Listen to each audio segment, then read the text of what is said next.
Safo Marvada yuriyapmiz. Baytullohda aylanyapmiz avvalo. Keyin Safo Marvaga o'tyapmiz. Tarixga nazar soladigan bo'lsak, Alloh subhanahu va taolo Nuh alayhi salatu va salamning davrida Ka'bani o'rnidan olib qo'ygan. Hajarul Aswadni Qubays tog'iga qo'ydirib qo'ygan. Qubays tog'i biz to'g'ri ketayotgan Rasululloh tug'ilgan uylar tepasida turibdi tog'lar. O'sha tog'larni Qubays tog'i deydi ekan. Nuh alayhisalom davrida Hajarul Aswad o'sha Qubays tog'iga qo'yilgan ekan va Ka'ba o'z o'rnidan yo'qotilgan ekan. Qachonki Alloh taolo Ibrohim alayhisolatu vasallamni payg'ambar bo'lishligini iroda qildi. Ibrohim alayhisalom Namrud davrida yashab o'tdi. U davrda mushriklar judayla haddan ziyod mushriklik, Namrud o'zini podshohligini ham o'zini xudoligini da'vo qilib turgan payt edi. Alloh taolo Ibrohim alayhisalomni payg'ambar qildi va bir necha sinovlar berdi.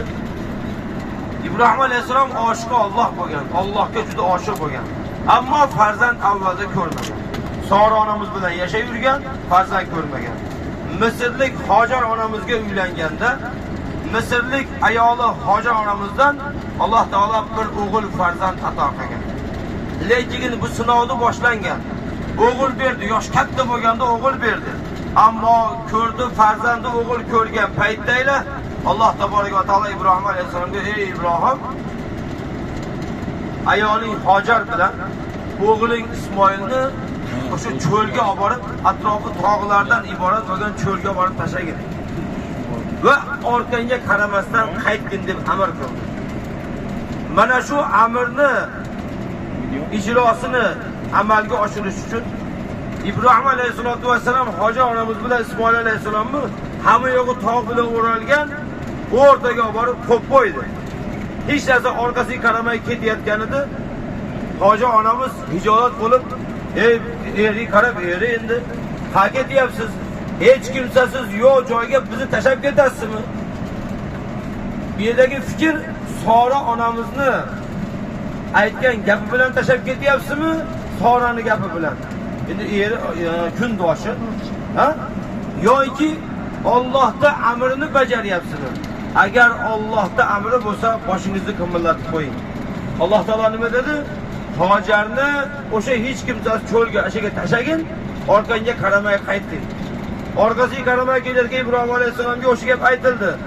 Alloh amri bilan bo'lsa, boshingizni qimillatib qo'ying, gapirmasangiz ham.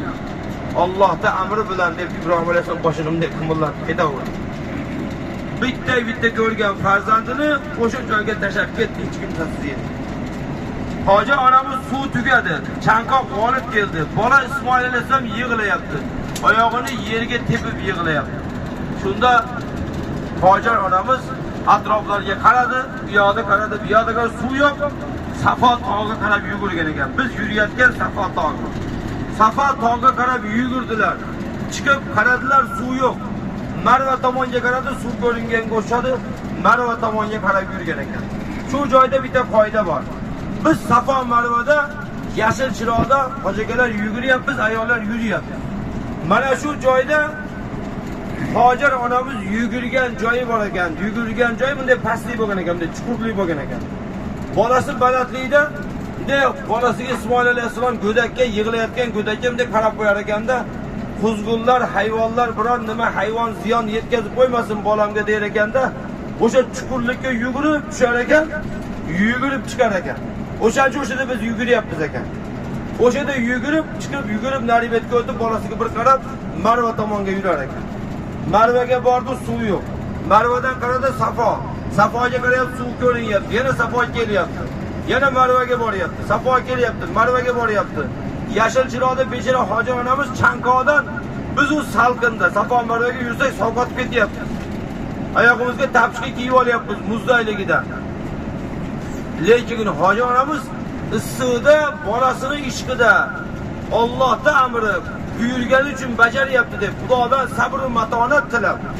Ikkinchi o'rinda onalik mehri bolasini chanqoq g'olib kelganligidan o'sha chuqurda aylanib yugurib, bolasiga suv axtarib, oxiri Safodan Marvaga, Marvadan Safoga, Safodan Marvaga yurib, 7-sida Marva tepaligiga shunday borganda Alloh tabolak va taolo yig'ilib yotgan Ismoil alayhisolatu vasallamning oyog'ini tagidan tepa urdi, Zamzam chiqarib qo'ydi. Zamzam shunday chiqdiki deydi, osmonga otildi. Marvadan Hojar onamiz suvni ko'rdi. Shoshilib yugurib keldida atrofini o'rab Zamzam dedi. Kitoblarda shuni yozadi. Agar Hojar Zamzam bulog'ini Zamzam deb to'xtatmaganda dunyoni Zamzam bosgan bo'lardi deydi. Dunyoni Zamzam suv bosardi. Shunaqa suv chiqqan. O'sha paytda Hojar onamiz Zamzam deb to'xtatib qo'ygan suv hozirgacha to'xtaydi. Hozirgacha chiqaveradi, tugamaydi va o'zini ma'lum joyiga kelganda to'xtaydi. O'sha kundan boshlab Hojar onamiz o'sha joyda bolasiga Zamzam ichirdi. Zamzam insoniyat uchun shifo dedilar Rasululloh sollallohu alayhi vasallam. Kim shifo umidida esa shifo bo'ladi, chanqoq umidida chanqoq qoladi, qorin to'ysin deb esa qorin to'yadi deganlar. 40 kunlab faqat Zamzam suv ichib ibodat qilgan ulug' zotlarni eshitganmiz. Bu ixlosi muhabbat. Xullas kalom, Zamzam bulog'i mana shu joydan chiqdi. Endi chiqqandan keyin Hojar onamiz Ismoil alayhisalom bolasi bilan o'sha joyda yashab yurdi va ba'zi qabilalar suv qayerda bo'lsa, tepadan qush uchar ekan, tepada aylanar ekan qush. Suv bor joyda tepada qush aylanar ekan. Buni ko'rgan qabilalar, Jurhum qabilasi deydi, ba'zi qabilalar uzoqdan ko'rdida suv tushganini ko'rib va o'sha suvni olishlik uchun kelib odamlar Hojar onamizdan so'radi. Ey Hojarga onam, ey ayolga qarab. Suvingizdan ichsak maylimi? Hojar onamiz, suv meniki emas, Allohniki, xohlagancha icharing dedi. Hojar onamizga ovqatida bir narsalar olib kelib berar ekanda, suvdan ichar ekan. Shuna qilib atrofida Ka'ba suvda Zamzam suvini atrofida odamlar yig'ilishni boshladi. Agar bilsanglar 50 va undan oldingi yillarda, 37-50 yillarda Baytullohga qo'shni uylar bo'lgan. O'sha paytlarda. Endi qarang, Zamzam suvini atrofiga odamlar uy solishni boshlab, odamlar qabilalar ko'chib keldi. Arablar ko'chib kelgan, ko'chmanchi qabila bo'lgan avvalda. Hamma yerda ham shu.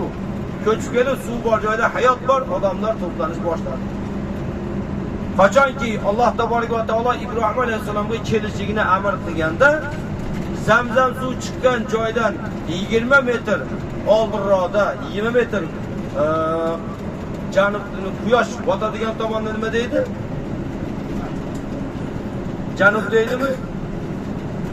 Sharq deydi, quyosh chiqadigan tomonda. G'arb deydi, quyosh botadigan tomonda aytami?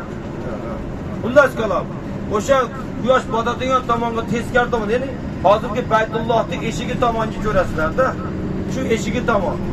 Shu Baytullohning eshigidan 20 metr oldiga sanasanglar, kecha faslgalar ketadiganida ko'rsatib qo'ydim. Maqom Ibrohim Baytullohning eshigidan 20 metr sanaganda o'sha joyda bo'lgan. 20 metrcha oldinroqda bo'lgan ekan. Zamzam suvi chiqqan joy. Bu da o'sha joydan Zamzam.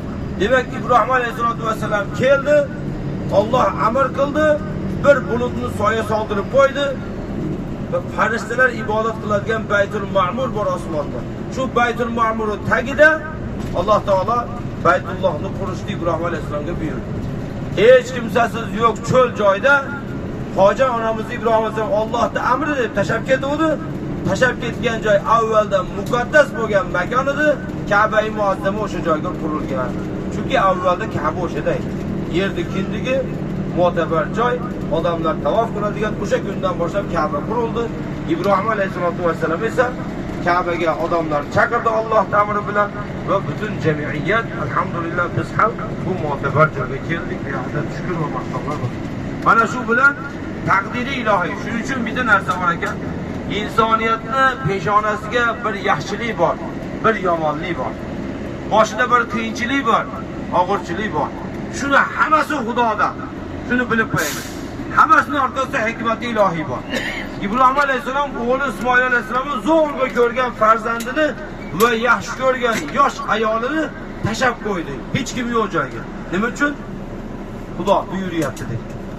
Hikmati nima ekan? Zamzam bulog'i chiqdi. Hikmeti nima ekan? Ka'bani o'rni ekan. Hikmeti Ka'bani o'rni. Alloh taolo İbrahim Aleyhisselam'ı ham, İsmoil Aleyhisselam'ı ham, Hacer onamizni ham Ka'bai muazzama bilan ulug'lab qo'ydi. Butun Arab qabilasi İsmoil Aleyhisselam'dan topgan. Orada 13 yil İbrahim İsmoil Aleyhisselam tug'ilgandan keyin 13 yil o'tgandan keyin Sora onamiz İshaq Aleyhisselam'ni tuqqanlar. Ikkinchi ayolidan, avvalgi ayol, birinchi ayolidan ikkinchi farzand bo'lib Hacer onamiz dunyoga İshaq Aleyhisselam dunyoga kelganlar. Allohga shukr va maqtovlar bo'lsin. Bilib qo'yaylik. Zamzam suvi koni shifo. Mana shunaqa safarlarga chiqqaninglar, qayerga sayohat, ziyorat qilsanglar, kecha aytdim, suv olinglar dedim, eshitganlar eshitdi, eshitmaganlar eshitmadi. Suv olish kerak shunaqa joylarga. Ko'k idishda, baqalashkada olib kelib olsanglar, xonanglarga. Safo Marvada kecha ko'rdinglar. Kecha aytdik ko'piga, Safo Marvada suv bor.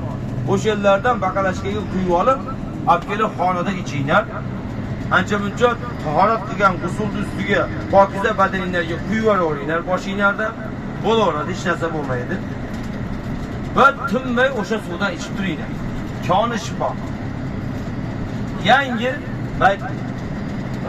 birinchi O'zbekiston musulmonlar idorasi SSRdan hojilar kelgan. Shunda Muhammad Sodiq Muhammad Hazratlarning dadalari kelgan ekan. Dadalari. Bu odam kelganda pensiyani idishda zamzam tarqatgan ekan odamlarga. Ilojsiz shu yetkazish uchun. Hozir biz yutib olyapmiz zamzam, alhamdulillah. Omayam ketyapti odamlar, beparvo qarang. O'tgan safar men o'zim ketayotgan Samarqand reysida boshqa yurtma bilan birga ketdik. Boshqa firmaning odamlari ham bor. Men o'zim ketdim. Avvalo guruhimni jo'natib yubordik, keyin o'zim zarur sabab bilan mana sizlarni olib kelish uchun bordik. Sizlar bilan birga keldingmi? Ha. Birga kelam. Boruvdim, ketayotgan Samarqandga ketdik o'sha paytda, o'zim ketdim men.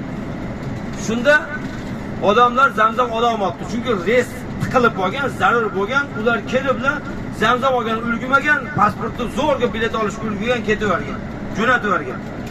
O'shalar aytibdi, zamzam olmabdi 1 litr. Men aytdim, zamzam olmadik, zamzam bizga bermadi dedi. O'zi olgan do'stlari biror baqalashgan desam, olmadik deydi. Muhabbat qarang. Yukingiz necha kilo olsin? 18 kilo chiqdi deydi. 18 kilo yuk chiqdi. O'zi 20 kilo, 23 kilogacha bo'landa oshiq qilmaydi. Uzog'i 23 kilo.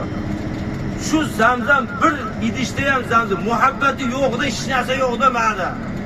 Qurib kelyapti, qurib ketyapti. Bir muhabbat o'zi zamzam olarmi? Shunaqa bemuhabbat bo'lmaylar.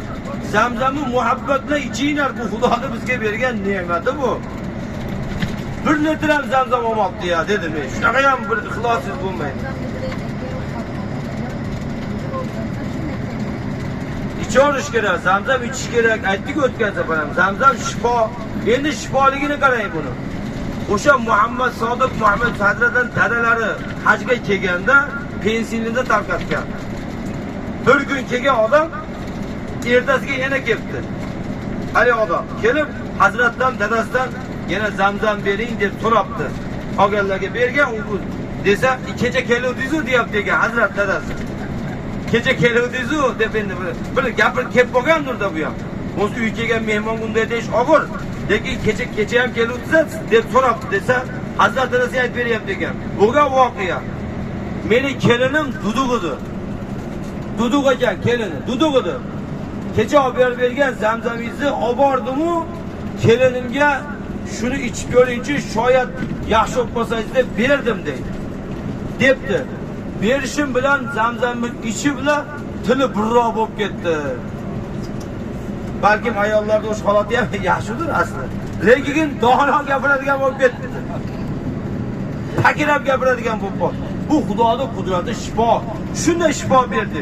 Yig'lab aytib berdi ali odam. Kelinim yaxshi gapiradigan bo'lib qoldi. O'shaning uchun bugun yana keldim deb aytib bergan ekan. Hozir gapimiz Hazrat Tomus gap. Tili shirin bo'lsin kelinlarimiz, qizlarimiz, ayollarimiz, ha? Amin. Xullas kalom, o'shaga shifo bergan, shunaqa muhabbat bo'lish kerak odamga. Ixlos qilish kerak. Shu odamning ixlos sabab shu holat bo'lgan. Shuning uchun bu yerda keldik, alhamdulillah, zamzamni ichinglar. kıbleye qarab içib niyatlar qilinglar. Muhabbat qilinglar. Alloh taolo barchamizdan rozi bo'lsin. Barchamizni ibodatimizni Alloh taolo qabul qilsin. Endi atroflar tomosha qilib ketaverasizlar. Yana Xudo xolasa bu haqida yana gaplashib o'tiramiz. Alloh barchamizdan rozi bo'lsin. Gunohlarimizga kafforat bo'lsin. Hammamizdan Robbim rozi bo'lgin. Ixlos va muhabbatimiz ziyoda qilgin. Shunga yarasha gunohimizni kechirib, o'zing barchamizdan rozi bo'lgin. Qiyomat kunida hammamiz mana kecha ota-onalar uchun umrbadallar qildi. Ular ham, o'zimiz ham qiyomatda hojilar safida tirilmoqligimizni Robbil alamin nasib etgan. Hojilar qanaqa bo'ladi? So'roq savolsiz jannatga kiradi. Shu maqomdan Robbim barchamizga nasib etsin. Rahmatga arhamar rohimin. Allah. Rahmat. Salomat bo'linglar. Alloh rozi bo'lsin.